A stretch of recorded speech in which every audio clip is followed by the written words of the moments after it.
Alrighty, so not a lot of news to talk about in today's Saturday edition of the News of the Week episode, but there's still definitely some news regards to signings, and especially it seems like one club definitely have heard what I said in the season review that I did just a couple of days ago. But first of all, let's talk about the LA Galaxy, who has officially signed midfielder Lucas Santamaria from Napoli now. Now, this has been a signing that's been in work pretty much throughout the whole off season. We heard about the rumor that they were going to bring him in the beginning of the off season, and what was kind of interesting is that throughout the off season we haven't heard a lot about this. It feels like the deal wasn't going to happen, and then just kind of out of nowhere today they said that yep, we finally got the deal done, and that they're going to bring him in, and that yeah, this is no doubt a big signing for the Galaxy. They desperately need some midfield help after losing a couple of key midfielder in their team in the offseason, with the likes of Gaston Brugman going to Nashville and Marky Delgado joining the other LA team that is LAFC. And I'm assuming he's probably going to be a regular starter as well. And they also use a U22 initiatives spot to secure the signing of him. Now, speaking of the LA Galaxy, well, the former Galaxy defender Omar Gonzalez, well, it looks like he is still going to be playing in MLS. It's hard to believe that he is still going to get another chance in MLS. Consider I thought with him being with Dallas, that was probably his last stop, and maybe he might be thinking about retirement or even going into the lower league. But no, the Chicago Fires decided to sign him off a free agency, and I guess this kind of makes sense because knowing that Omar Gonzalez had played with Greg Berhalter team in the national team for a bit, that yeah, this signing of course makes sense. But I also don't expect this signing to be a signing that is just going to be a guy that maybe is a depth piece player. He's probably just going to be more used as a leadership kind of piece. So again, if you're going to use that kind of piece, they hope that it's not really a big cap hit that's going to take in their salary cap. Now, moving on, we're now going to talk about Montreal. So, this is a team that, as I mentioned in just a minute ago, like they probably listened to what I said in the season preview of how they were very short when it comes to defender heading into the season, and they need some desperate help in terms of that. Well, they definitely bought a couple of defenders in just these last couple of days. First of all, they got Brandan Craig off of free agency, while also getting Lucas Petrasso off of free agency. Then they also got Dante Sealy offer free agency. And even though, they said these are all free defender, technically Dante Sealy isn't really a defender. He's more of a midfielder. I don't know why exactly that he was labeled as a defender. I guess he played in the fullback position and more of a wingback position under Nico Estevez, and that was kind of weird because he's never a wingback, and you can clearly see he was not comfortable playing in that position. So I'm guessing this is more of a midfield help for this Montreal team than actually on the defensive help. But still, the two other guys are defensive help. Brendan Craig, his career has been kind of odd.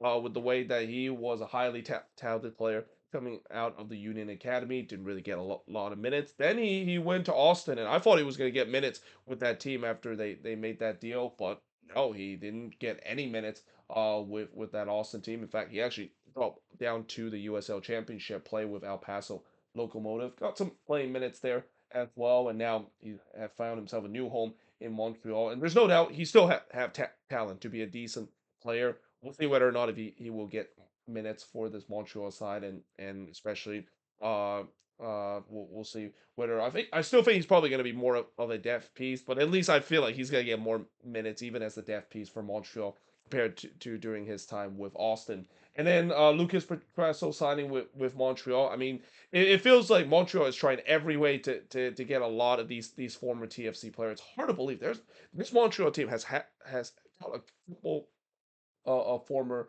TFC player, and they continue to do that this off season. I mean, Lucas Petrasso, he wasn't really anything special during his time with Orlando City. Used more as a depth piece as well, and I'm assuming this is probably going to be the same case with now him coming to Montreal. But it's good the fact that at least one team might have listened to what I said about how their lack of defensive depth. Now the question is whether these depth signing that they acquired recently, is it going to help them heading into this season? Because there's one thing, of course, acquiring good depth pieces and especially good domestic depth pieces as Montreal is doing right now. But it's another to see whether or not if they can perform once if Montreal, God forbid, will unfortunately hit a injury crisis throughout the season.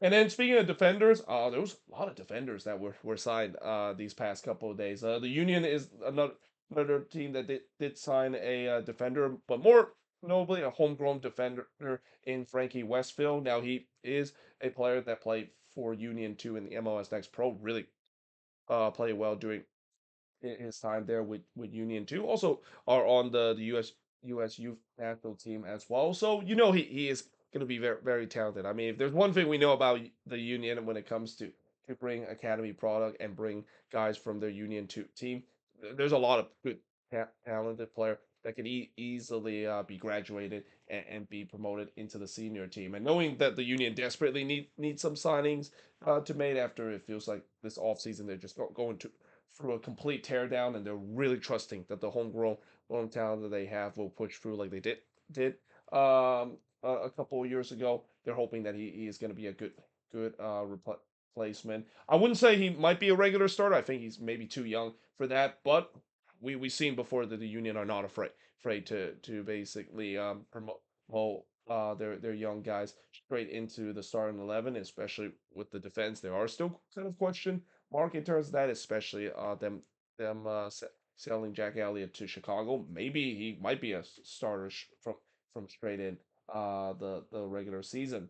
And then finally, in terms of signings that we have the Colorado Rapids signing midfielder Ali Fidel from Valencia. Now, even though they said that he played for Valencia, he actually technically played for the B team as well. And I have heard some mixed opinion about this signing. I don't really know too much about this guy, but I heard there's been some mixed opinion where it's more toward the negative side of it, where he didn't really look that impressive doing his time with Valencia, and the same goes for the B team as well, and especially with the way that the Rapids have signed some really good players throughout this off season. I have heard some people say that this might be the most head scratching signing, and especially I think they're using a U22 initiative spot to sign this guy. I mean, that's if you sign a guy that isn't really that good, and maybe or what people think that he's a little bit mediocre, it feels like it's a bad way to burn a U22 initiative spot. And the reason why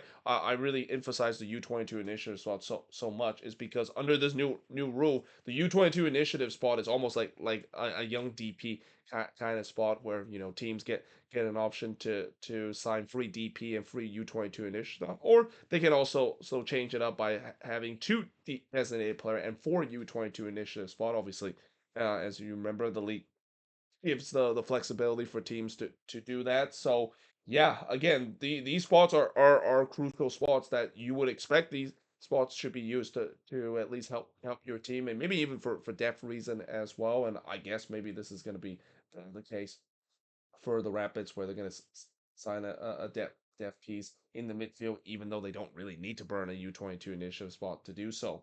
But moving on into the only transfer rumors that we have, we didn't really get a lot of transfer rumors that has happened in the last couple of days. But the only one I've heard actually happened today with the Galaxy. It looked like their report to finalize a deal to sign center back, and I'm absolutely gonna butcher this name. I think it's Osutli. See, Hogan, if that's how you pronounce. I might have just absolutely butchered it. But again, as I always say, I'll get better once I hear how broadcaster or even me listen to the Soccer Wise podcast and hear how Tom Bolger pronounced his name, that I'll get a better of it. And yes, for those of you that don't know, I'm actually started listening to the Soccer Wise podcast with Tom Bolger, David Goss, and there was another person in that podcast I don't quite remember. That's kind of almost like a podcast that is a big replacement to Extra Time Radio. I'm still very bummed to see Extra Time Radio finally come to an end, and we'll talk about that in just a bit why that is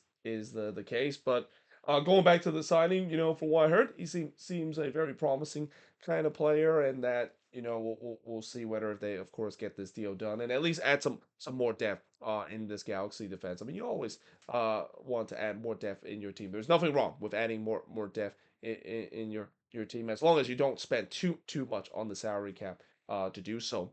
And then last but not least, so talk about a moment ago of why extra time radio is no longer a thing. Well, that's because it was announced that MLS have laid off 5% of the workforce and also increased the office workday for some people. Now, this has been a thing that shouldn't be a big surprise, and this is also kind of a thing that is a little concerning when it comes to what the league is doing. It's obvious that the league is definitely trying to milk the Messi and friends how as long as possible. I mean, this is really the last season that they could do so. Consider most likely he's going to be departing heading into next season as well. But they're trying their best to do so. They want to earn as much profit as well. But in order to continue to maximize profits, sometimes you got to cut the labor costs and also cut the production costs. But even if that is the case, what is really concerned about that is the fact that the production level and really the coverage of MLS has gone much worse over the year. I mean, I'm blessed in terms of giving you guys good content throughout this channel and really for the past couple of years, but I also rely on watching those production and watching those news to kind of give you my insight along with what other people said about certain topic that is around the league, and to see that, of course, comes to an end. It's very sad to see, and that again, I understand. Yes, profit is very important. The league continue to want to increase the profit throughout the year, and that's one thing that they've done a good job to doing so. But if they're going to do this, increasing their profit, in the hands of them have to cut costs in terms of production and the staff, and also some of my favorite show that is no longer going to be exist because we need to cut these costs to continue to increase our profit. That's not a really good way to continue to grow on this league. I think you want to continue to have like these show to really kind of grab the casual. And I mean, the diehard of MLS is always going to stick around, but I really don't think the league is doing a good job by trying to catch the casual, and especially with all some of these casual that are still around because of the Messi and Friends show. I really think that after he does leave, the league is going to suffer a significant drop when it comes to not only viewership but also just the attention, and that's understandable once Messi does the part from Inter Miami in this league. This league is not going to get the attention when the greatest player of all time doesn't play in your league. But it's just that one thing I've said before when it comes to when Messi arrived to this league is the fact that I really hope that MLS not only use this as an opportunity to promote the greatest player of all time, but it's also a great opportunity to promote the casual and even convert some of the Euro snob to really pay attention to the league. And the fact that they really haven't done a good job in terms of it, and as I mentioned, with them cutting on workforce and also cutting on the production level and also the coverage in the league, that's not the way for them to do do so in terms of continue to have the good rating and good viewership